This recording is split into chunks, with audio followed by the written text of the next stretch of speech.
ইরানের রাজধানী তেহরান সহ দেশের বিভিন্ন শহরে ২৮ ফেব্রুয়ারি শনিবার হঠাৎ করেই সামরিক হামলা চালায় ইসরায়েল ও যুক্তরাষ্ট্র। যৌথ এই অভিযানে ইরানের সর্বোচ্চ নেতা আয়াতুল্লাহ আলী খামেনি সহ বেশ কয়েকজন শীর্ষ সামরিক ও সরকারি কর্মকর্তা নিহত হয়েছেন বলে দাবি করা হয়েছে। আয়াতুল্লাহ আলী খামেনির মৃত্যুর খবরে দেশজুড়ে নেমে আসে শোকের ছায়া।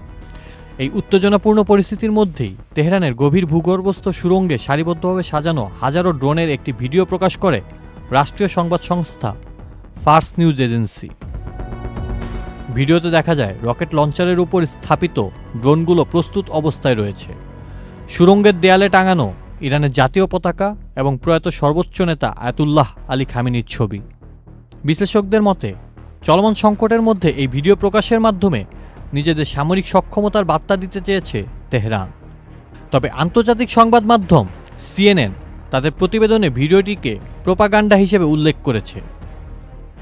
ভিডিওটির নির্দিষ্ট সময়, স্থান কিংবা ব্যবহৃত ড্রোনের ধরন সম্পর্কে কোনো বিস্তারিত তথ্য জানানো হয়নি। তবুও সাম্প্রতিক সংঘাতের প্রেক্ষাপটে এটি কৌশলগত বার্তা বহন করছে বলে ধারণা করা হচ্ছে। ইরানের রেড ক্রিসেন্ট সোসাইটি জানিয়েছে, যুক্তরাষ্ট্র ও ইসরায়েলের যৌথ সামরিক অভিযানে এখন পর্যন্ত অন্তত ৫৫৫ জন নিহত হয়েছেন। আহতের সংখ্যা আরও বেশি বলে আশঙ্কা করা হচ্ছে। পরিস্থিতি ঘিরে পুরো অঞ্চল জুড়ে চরম উদ্বেগ বিরাজ করছে। আউসাফুল ইসলাম আকিব, চ্যানেল আই।